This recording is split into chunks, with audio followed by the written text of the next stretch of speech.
마귀는 우리를 낙심에 빠지게 하지요. 낙심에 빠지다, 낙심하다라는 단어를 영어로 lose heart라고 표현합니다. 그러니까 마음을 잃어버리다, 직역하면 마음을 잃어버리다 그런 뜻이죠. 그것이 낙심하다의 의미입니다. 낙심하는 거 영어로 직역하면 lose heart, 마음을 잃어버리는 거예요. 마음만 잃어버리지 않죠. 마음을 잃어버리면 삶을 잃어버리게 되어지죠. 우리의 마음이 딱 중심을 잡고 있어야 우리가 어려움이 있어도 나갈 수 있는데, 낙심해서 마음을 잃어버리면 삶 전체를 잃어버리게 되어지죠.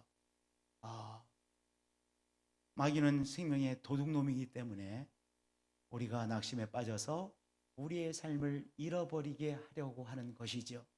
낙심에 빠지면 우리의 마음을 잃어버릴 뿐만 아니라 무엇을 잃어버려요? 우리의 삶을 잃어버리고 상실하게 되어집니다. 그러니까 우리가 속지 말아야 되죠. 성령은 낙심을 내어 쫓고 우리 가운데 소망으로 충만케 하시는 영이시죠. 마귀는 자꾸 낙심에 빠져서 우리의 마음을 잃어버리고 우리의 삶을 잃어버리고 우리의 생명을 누리지 못하게 하는 도둑놈이요, 반면에 성령은 낙심을 내어 쫓고 우리 가운데 소망으로 충만하여 삶을 누리게 하는 영이시지요. 그런데 우리가 그러면 어떻게 낙심을 내어 쫓고 소망으로 충만할 수 있겠어요? 어떻게 성령 안에서 낙심을 내어 쫓고 소망으로 충만할 수 있겠어요? 그것은 우리가 사실을 붙들면 바로 낙심을 내어 쫓고 소망으로 충만하게 되어집니다. 어떤 사실이요? 그러면 어떤 사실을 우리가 딱 붙잡으면 낙심에 빠지지 않고 소망으로 충만할 수 있을까요? 고린도후서 4장 16절에서 5장 7절까지의 말씀은 그 중요한 주제에 대하여 종말론적 신앙으로 우리가 붙잡아야 될 중요한 종말론적 사실들을 말씀해 주시고 있습니다. 우리가 정말로 붙잡아야 될 중요한 사실은 무엇일까요? 어떤 사실을 붙잡아야 우리가 낙심에 빠지지 않을 수 있을까요?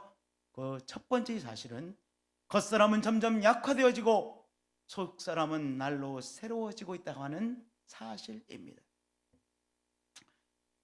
우리 성도님들, 하나님 말씀을 들으며 우리가 하나님의 말씀대로 살아야지, 믿음으로 감당해야지, 믿음으로 감당하면 이길 수 있을 거야, 믿음으로 감당하면 승리할 수 있어, 그것은 믿음의 반응이죠.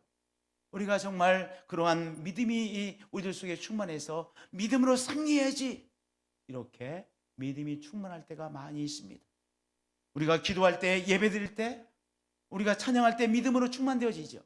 그러나 때때로 똑같은 사람이 우리의 삶의 현실 앞에서 우리의 믿음은 작동되어지지 않고 하나님이 계시지 않은 것처럼, 하나님이 내 편이 아니신 것처럼 생각되어지고 느껴질 때가 때때로 있어요. 하나님에 대한 믿음으로 반응하지 못하는 우리의 모습이죠. 사도 바울은 하나님에 대한 믿음으로 반응하는 그 우리의 삶의 모습을 속사람이다 라고 표현했어요. 하나님에 대한 믿음으로 반응하는 우리의 모습이죠. 또 사도 바울은요, 겉사람이라고 하는 단어를 사용했는데요, 그 겉사람이라고 하는 표현은 하나님에 대한 믿음으로 반응하지 못하고 오히려 불신앙적인 태도를 가지고 우리의 삶을 살아가는 모습, 그것을 겉사람이다 이렇게 표현해주고 있습니다. 뜨겁게 기도하며 뜨겁게 찬양하며 하나님께서 역사해 주시는 것이 확실해 라는 믿음으로 충만해졌어요. 그런데 삶의 현실을 대하면서 전전긍긍하고 두려워하고 어쩔 줄 몰라 하고 이제 큰일 나더라고 그렇게 한숨을 짓고 낙심하고, 그렇게 내가 하나님 앞에서 뜨겁게 하나님께서 역사해 주실 것이라고 믿었는데 삶의 현실 앞에서 그 믿음이 작동되지 못하고 전전긍긍하는 나의 모습을 보고 우리가 실망하죠. 내 믿음이 뭔가? 내가 기도했던 것이 뭔가? 내가 찬양했던 것이 무언가? 내가 하나님 앞에 부르신다는 것은 무엇인가? 이런 낙심과 실망이 듭니다. 그렇죠? 때때로 그래요. 내가 정말 하나님의 말씀을 들을 때 맞아, 말씀으로 승리할 수 있어 생각했는데 막상 삶의 현실, 어려운 현실 앞에서 전혀 이 말씀에 대한 믿음이 잡혀지지 않고 전전긍긍하고 그리고 낙마하고 낙심에 빠지곤 하는 그 모습을 보며 실망하고 두려워하고 낙심에 빠지곤 하지요. 그런데요, 내가 믿음이 나의 삶 속에서 작동하지 못하는 것 같아서 낙심하는 인생들에게 하나님 말씀은 이렇게 중요한 사실을 말씀해 주고 있습니다. 그러므로 우리가 낙심하지 아니하노니 우리의 겉사람은 낡아지나. 무엇이 낡아진다고 그랬어요? 무엇이 약해진다고 했습니까? 하나님에 대하여 믿음으로 작동하지 못하는 이 불신앙의 모습은 낡아지고 약해지나 우리의 속사람은 날로 새로워지고 날로 성장되어지고 있고 날로 우리들 속에서 커지고 있다는 사실이, 우리는 때때로 우리가 신앙적으로 우리의 삶의 현실 앞에서 대응하지 못하는 것 같아서 신앙이 뭐야? 열심히 기도했던 것이 뭐야? 찬양을 열심히 했던 것이 무엇인가? 라고 실망하고 낙심되어지기도 하지만 분명한 사실은 무엇이라고 성경은 말씀해 주고 있어요?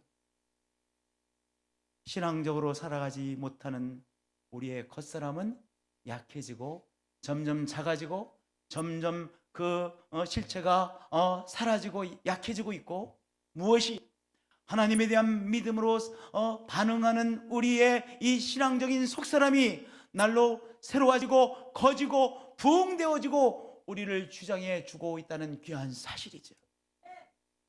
우리 사랑하는 성도님들, 예배 드릴 때만 하나님에 대한 믿음이 있고 우리의 삶의 현실에서는, 더구나 어려운 현실 앞에서는, 우리의 일상적인 삶 가운데서는 하나님이 전혀 나와 상관이 없는 것처럼 내가 반응하고 있는 것 같아서 실망하십니까?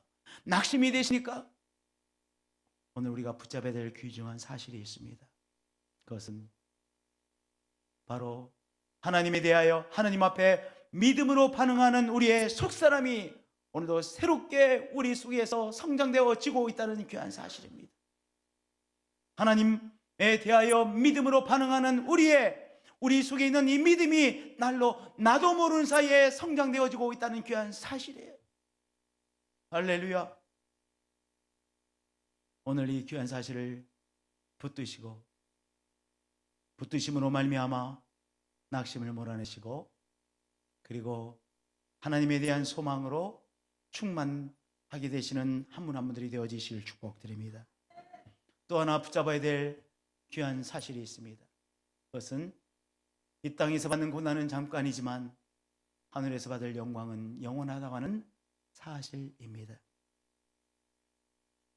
우리가 고난으로 인해서, 어려움으로 인해서 낙심에 빠질 때가 너무나도 많아요. 어려움이라고 하는 것은 늘 우리를 자꾸 낙심케 만들지요. 언제까지 이 어려운 것을 계속 반복해야 되나? 힘들죠. 하루를 감당해내기가 너무나도 힘든 사람들이 많이 계세요. 일주일을 감당하는 것이 너무 버겁게 느껴지는 많은 분들이 있습니다. 그렇잖아요. 누구는 우울증에 걸리고 싶어서 걸립니까? 너무 삶이 힘들고 그리고 이 힘든 것이 끝날 것 같지 않아서 우울증에도 걸리잖아요. 너무 버겁고 그리고 일주일 또 2주일 이렇게 계속 어려운 삶이 계속 진행되어지는 것 같아서 너무 삶이 무겁게 느껴지기도 하죠. 힘들죠. 또 앞이 보이지 않아. 뭔가 소망의 길이 보이지 않아. 빛이 보이지 않아요. 계속 막혀 있어. 그래서 뭔가 길이 보이지 않아 낙심하기도 하지 않습니까? 길이 보이지 않는 그 어려움이 우리로 하여금 낙심케 만들기도 하죠. 또 나를 붙잡고 있는 이 어려움이 영원토록 나를 붙잡고 있을 것 같아. 이 어려움이 계속 될 것 같아. 끝없이 내가 행복하고 삶을 놓는 순간까지 이 어려움이 나를 붙잡고 있을 것 같아. 그래서 낙심에 빠지기도 하죠. 예, 어려움, 고난, 이런저런 고난은 우리로 하여금 낙심에 빠뜨리게 합니다. 때로는요, 교회 생활이 우리로 하여금 힘겹게 하기도 해요. 예배에 다 참석하고 예배 열심히 참석하다 보니까 또한 교회에서 봉사하게 되잖아요. 이 모양 저 모양의 봉사를 하는데 시간이 갈수록 봉사하니까 일하는 사람은 더 많은 일감을 얻게 되잖아요. 그렇잖아요. 근데 너무 버겁게 느껴져. 집안에서 해야 될 일, 직장에서 해야 될 일, 세금 현장에서 해야 될 일, 거기다가 예배드리고 또한 교회에서 해야 되는 그 모든 일이 너무 중압감으로 나에게 와닿아서 힘들게 느껴지기도 하죠. 생활하기도 어려운데 하나님 앞에 11조를 드리고 헌금을 드리는 것이 버겁게 느껴지기도 할 때가 있습니다. 그런데 오늘 하나님의 말씀 우리에게 소중한 사실을 말씀하고 있습니다. 오늘의 어려움은 잠깐이요, 내일의 영광은 영원하다고 하는 사실입니다. 그를 따라서 고백해 주시길 바랍니다. 지금의 어려움은 잠깐입니다. 내일의 영광은 영원합니다.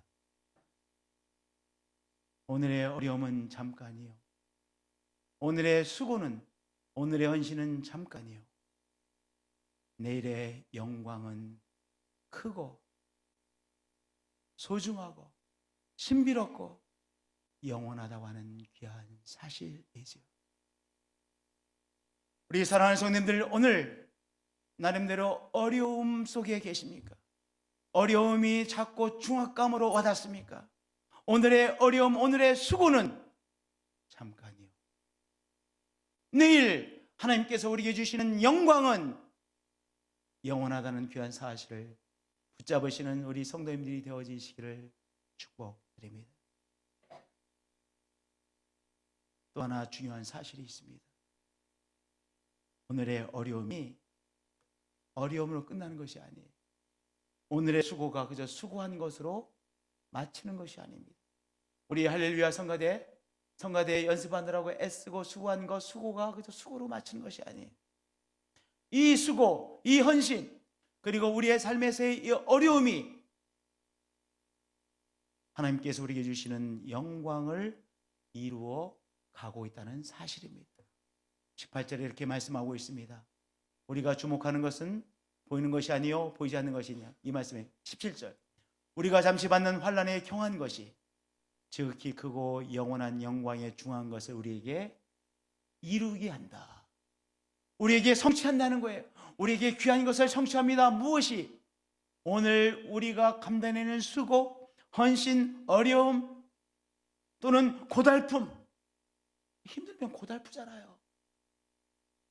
우리의 힘든 일, 고달픈 일, 수고, 헌신, 이것이 하나님께서 우리에게 주시는 지극히 크고 영원한 영광을, 소중한 영광을, 신비스러운 영광을 우리에게 이루어 가고 있습니다. 성취해 가고 있습니다.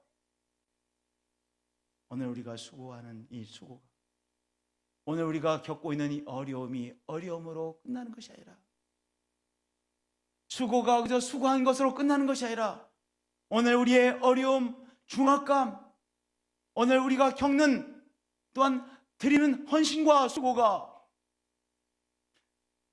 영원한 영광의 그 소중한 것, 중요한 것을 우리에게 성취해 가고 있습니다. 그것을 성취해 가고 있습니다. 오늘 교회에서 수고하고 계시죠? 헌신하고 계시죠? 오늘 또한 삶 속에서 이 중압감을 느끼며 감당해내고 계시죠?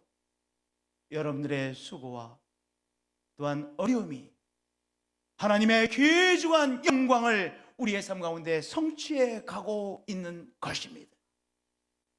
오늘 이 사실을 붙잡으시고, 오늘 우리가 경험하고 있는 어려움 또는 우리가 자주 쓰는 단어인 환난, 고난, 오늘 우리의 수고, 이것들을 새로운 각도로 바라보시는 한 분 한 분들이 되어지시길 축복드립니다. 할렐루야. 또 하나 붙들어야 될 귀한 사실이 있습니다. 낙심을 몰아내고 귀한 소망으로 충만되기 위하여 붙잡아야 될 사실이 있는데, 그것은 영원한 집이 우리를 기다리고 있다라고 하는 사실입니다. 성도님들, 우리가 늙어가면서 늙어가고 있다는 사실이 우리 힘들게 하죠. 우리로 하여금 낙심케 됩니다. 그렇죠? 맞아요. 그러나 우리가 피할 수 없는 사실이 우리가 점점 약해지고 있다는 사실이죠. 제가 우리 장모님을 제일 처음 언제 만났냐면은 고등학교 2학년 때 같아요. 저는 이렇게 쓸데없는 거 다 기억해요. 고등학교 2학년 때였었는데 전 목사하고 이렇게 전 목사 데려다 준다고 괜히 이유를 대가지고 이렇게 데려다 주고 있었어요. 그러니까 데이트하는 거죠. 근데 우리 장모님께서 아주 이쁜 자전거를 타시고 이렇게 옛날에는 판타롱 이렇게 바지가 넓지 않았습니까? 이 판타롱 바지를 입으시고, 우리 장모님 원래 멋쟁이시거든. 판타롱 입고 이 자전거를 타는 게 쉽지 않잖아요. 근데 우리 어머니는 자전거 탈 때도 멋있어야 돼. 그래서 판타롱 이렇게 넓은 바지를 입으시고 자전거를 타고 가시다가 우리를 여기 하여튼 극장 앞에서, 신도극장 같은 천 앞에서 이렇게 만났어요. 그래서 제가 처음으로 우리 어머니를 뵀었어요. 그때 아주 판타노 입고 운전하시던 모습이 눈에 선해요. 어저께 같아. 어머니는 기억 안 나시죠? 네. 나세요? 저 처음 본 거 기억하세요? 하기야 우리 장모님이 저를 너무나 좋아하시니까 왜 그 기억이 안 나시겠어? 다 기억하고 계시지. 네. 그렇게 만났어요. 네. 극장 앞에. 하여튼 지금 우리 어머니 많이 연로하셨어요. 점점 기력도 쇠하시고 그때와는 비교할 수 없이 체력이 약해지셨죠. 여러분들, 우리는 이렇게 생각되어져요. 점점점 약해지고 그리고 죽음으로 마치는 것이라 이렇게 생각되어집니다. 그런데 그것은 사실이 아니에요. 무엇이 사실입니까? 우리 하나님께서 우리에게 영원한 몸, 하늘의 몸, 신령한 몸을 우리에게 덧입혀 주신다는 것이 사실이에요. 예, 우리의 몸이 점점 약해지죠. 우리의 체력이 약해지죠. 우리의 피부가 점점 주름살이 많이 생겨지죠. 그전에 딱 잡아다니면요, 고무처럼 땡 오는데 점점 나이가 먹을수록 잡아다니면요, 돌아오는데 시간이 걸려. 누르고 금방 안 튀어나와. 여러분들, 점점 낡아지고 죽음으로 마치는 것이 아니라 하나님의 신령한 몸, 멋있는 몸, 아름다운 몸, 신비스러운 몸으로 우리가 덧입게 되어지는 것이에요. 우리 성도님들, 고린도후서 5장 1절에 만일 땅에 있는 우리의 장막집이 무너지면, 우리의 몸을 말합니다. 우리의 이 장막집, 우리의 몸이 무너지면, 우리의 몸의 기능이 다하면 어떻게 된대요? 끝이래요? 먼지가 되는 것이래요? 그것이 아니라 하나님께서 지으신 집, 그 손으로 지은 것이 아니요 하늘에 있는 영원한 집이 우리에게 있는 줄 아느니라. 즉, 이 말씀이 의미하는 첫 번째 의미는 영원한 몸, 신령한 몸, 영광스러운 몸을 우리가 덧입게 되어진다는 귀한 사실이에요. 여러분, 기대되지 않아요? 기대되잖아요. 정말 기대되는 사실이에요. 우리가 점점 늙어지는 것 같지만, 그러나 이 땅에서의 우리의 몸의 기능이 다하는 순간 우리 하나님께서 우리에게 주시는 영원한 몸, 신령한 몸, 아름다운 몸, 위엄스러운 몸을 우리가 덧입게 되어진다는 귀한 사실이죠. 우리가 약해지면 약해질수록 우리 권사님들, 장로님들, 우리 성도님들, 이 귀한 사실을 붙잡으세요. 하늘나라의 몸을 입을 것을 기대하세요. 정말 우리가 붙잡아야 될 중요한 사실이죠. 두 번째로, 여기 우리의 장막집은 집을 말합니다. 우리가 기거하는 몸뿐만 아니라 또한 집을 말해요. 여러분, 사람들은 다 집에 대한 로망이 있어요. 왜냐하면 이 영원한 집 때문에 이 땅에서도 집에 대한 로망이 있는 거야. 그래서 사람들이 다 전원주택에 대한 꿈을 갖고 있는 거예요.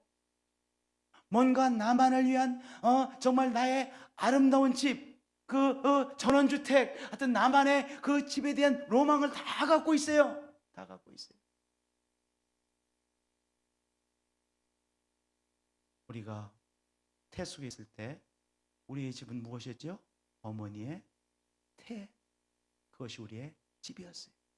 우리가 다 거의 비슷한 집에 살다가 나왔어요. 어느 집? 어머니의 태안이라고 하는 태속이라고 하는 집에서 지냈습니다. 그리고 이 땅에서 우리가 다 이 땅에서의 집을 누리고 있어요. 여러분들, 어머니의 태속의 집, 그 이상을 넘어설 수 없어. 아무리 좋은 어머니의 태속의 집도 어머니 태속이야. 그렇죠? 그 환경도 조금씩은 다르겠지만 별반 차이가 없는 거예요. 그러면 이 땅에서의 집도 뭐예요? 이 땅의 집이에요. 아무리 좋아도 이 땅의 집이야. 아무리 보잘것없어도 이 땅의 집이에요. 이 땅의 수준을 넘을 수가 없어요. 그런데 하늘나라에서 우리에게 주시는 그 차원의 집은 어떤 집이에요? 하늘나라의 차원의 집이에요. 하나님께서 우리를 위하여 준비해 놓으신 하늘의 집이 있어요. 여러분, 기대되지 않으세요? 하나님께서 준비해 놓으신 그 아름다운 하늘나라의 집, 하늘나라의 영광에 충만한 그 집에 우리 모두가 거하게 되어질 것입니다. 우리가 그 사실을 붙잡으면 낙심에 빠지지 않고 소망으로 충만하게 되어지는 것이죠. 우리가 이 땅에서 너무 집에 대해서 연연하지 마세요. 우리가 소금은 연연하게 돼. 우리가 정말은요, 우리가 집에 대해서 로망이 있는 이유는요, 하늘나라의 집 때문에 그런 거예요. 우리 영혼 속에 하늘나라에 대한 바로 영원한 영광스러운 집에 대한 열망이기 때문에 우리 이 땅에서 멋진 집에 살고 싶은 거예요. 그러나 그에 속지 마세요. 이 땅의, 이 세상의 집에 불과한 거예요. 어떤 집이 우리를 기다리고 있어요?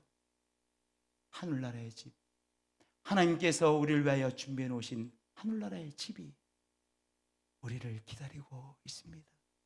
그 하늘나라의 집에 우리가 거하게 될 것입니다. 그 사실을 붙드시는 것입니다. 또 하나 우리가 붙들어야 될 것이 있어요. 네 번째, 우리가 붙들어야 될 이 종말론적인 사실은 무엇이냐?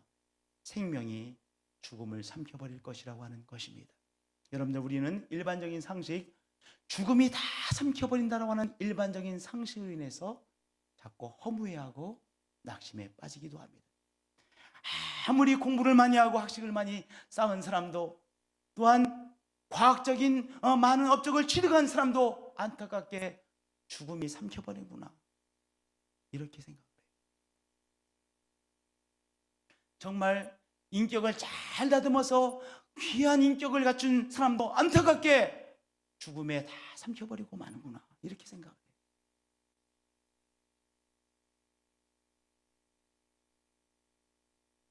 훌륭한 예술작품을 만드는 저 사람도 안타깝게 죽음의 세력에 삼켜버리고 버려지는구나. 그러니까 우리 이 일반적인 상식이 어떤 상식이 있어요? 결국 죽음이 우리를 다 삼켜버리는구나. 좋은 것도 삼켜버리고 죽음이 나쁜 것도 삼켜버리고, 이 죽음의 세력이 좋은 것, 선한 것, 귀한 것 삼켜버리고 나쁜 것도 다 삼켜버리고 죽음이 최고의 승리의 자이구나, 이렇게 생각하시죠? 그러니까 허망해하고, 그러니까 낙심되어지는 것이죠.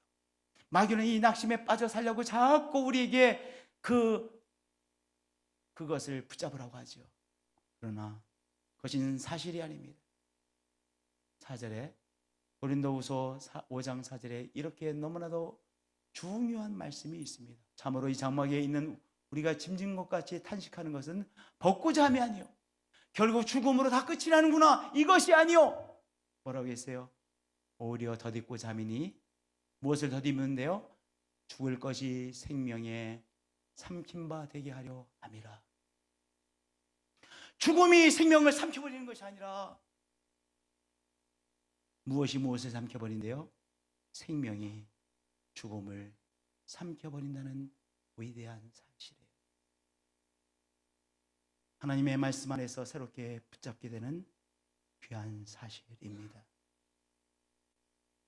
십자가의 세력, 십자가라고 하는 죽음이 예수님을 삼켜버린 것처럼 보였어요. 장사 지내졌어요. 무덤에 갇혔습니다. 이제 예수님마저도 사람들을 치유하시고 사람들을 회복시키시고 온갖 기적을 행하시던 저 예수님, 그리고 하늘나라의 많은 가르침을 가르치던 예수님을 죽음의 세력이 삼켜버린 것처럼 보였습니다. 그러나 어떻게 되어졌습니까? 하나님께서 죽음의 세력에 사로잡혀 있는 예수를 살려내셨습니다. 예수 그리스도의 부활의 생명이 죽음의 세력을 삼켜버린 것이죠.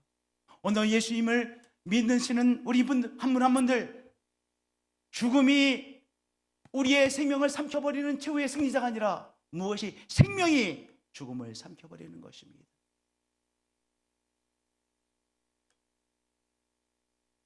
죽을 것이 생명에 삼킨 바 되게 하려 합니다. 부활의 생명 예수 그리스도를 믿으시죠? 예수님께서 십자가를 통과하시고 그리고 부활하심으로 죽음의 세력을 물리치신 것을 믿으시죠? 부활하신 예수 그리스도를 믿으시는 우리 한 분 한 분들, 무엇이 무엇을 삼켜버린 사람들이에요? 바로 생명, 부활의 생명이 우리 안에 우리를 사로잡으려는 이 죽음의 세력을 생명이 삼켜 이미 버린 사람들. 우리가 이렇게 살다가 결국 죽음에 삼켜버림을 당할 사람들이 아닌 것입니다. 마귀는 우리에게 계속해서 이것을 우리에게 쇠뇌시키려고 하는 것이죠. 그러나 예수 그리스도의 부활의 생명이 우리를 사로잡으려는 죽음의 세력을 삼켜버린 것입니다. 그래서 오늘 우리는 늘 이렇게 고백하세요. 부활의 생명이 내 속에 있는 죽음의 세력을 삼켜버렸습니다. 생명이 죽음을 삼켜버렸습니다. 이것이 사실입니다. 나는 이 사실을 붙잡습니다. 죄송합니다. 우리 김성삼 장로님이 우리 교회에서 30여 년 신앙생활, 김성삼 장로님이 정말 사나이 중에 사나이예요. 김성삼 장로님이 사나이 중에 사나이고 이 성질도 힘이 있어야 이 성질 내는 거예요. 그렇잖아요? 이 성질도 이 성질 힘이 있어야, 기백이 있어야 성질도 나는 거지. 기백이 없으면 성질도 못 내. 우리 김성삼 장로님은 사나이 중에 사나이기 때문에 뭐 제대로 안 된 꼴이다 말이야. 혼나. 우리 김진섭 장로님도 사나이 중에 사나이야. 대대하게 하고 말이야. 꼴은 뭐 해붙여.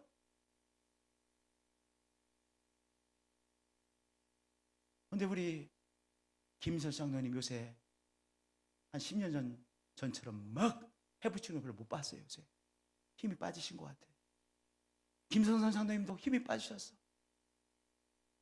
여러분들, 그러나 우리 김성선 장로님, 김진섭 장로님, 죽음이 우리의 생명을 삼켜버리는 것이 아니라 생명이 죽음을 삼켜버리고 승리하는 거예요. 어떤 생명? 부활의 생명이, 예수 그리스도의 부활의 생명이 우리를 붙잡으려는 이 죽음의 세력을 삼켜버리는 거예요. 삼켜버리는 거예요. 사자가 삼켜버리듯이 생명이, 부활의 생명이 우리를 사로잡는 죽음의 세력을 삼켜버리는, 이 말씀 너무나도 귀한 말씀이지 않아요? 고린도후서 5장 4절. 참으로 이 장막에 있는 우리가 짐진 것 같이 이 몸을 말하는 거예요. 탄식하는 것은 복고자 함이 아니요 결국 이렇게 내가 죽어가는구나 이것이 아니요 오히려 덧입고자 함이니 무엇으로? 죽을 것이 생명에 삼킨 바 되게 하려 함이라. 이것으로 새로워지는 거예요. 오늘 이것이 사실이죠. 종말론적 사실이에요. 우리가 이 중요한 종말론적 사실을 붙잡으면 결코 낙심이 우리를 사로잡지 못해요. 마귀가 우리를 사로잡지 못해요.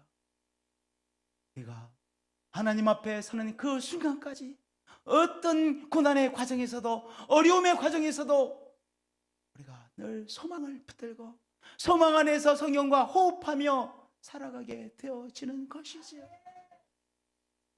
우리 장로님들, 권사님들 정말 하나님을 예배하고 하나님의 역사를 위해서 헌신해 주셨습니다. 우리들의 수고가 어떤 수고예요? 우리들의 열심이 어떤 열심이에요? 하나님의 영광, 영원한 영광, 하늘의 영광을 우리에게 성취해 가고 있는 바로 고난이요 수고요 헌신이었어요. 하나님께서 반드시 우리 청년들의 삶 가운데, 권사님들의 삶 가운데, 우리 집사님들의 삶 가운데 우리들을 한 사람 한 사람의 이 수고와 헌신을 받으시고 하늘나라의 영광을 우리에게 성취해 주시는 분이십니다. 하나님은 입닥지 아니하시는 분이시죠. 오늘 이 귀한 종말론적 사실을 붙들고 낙심, 마귀에 속한 낙심을 물리치시고 오늘도 성령에 속한 소망으로 충만되어지시는 한 분 한 분들이 되어지시길 축복드립니다. 할렐루야. 기도하시겠습니다.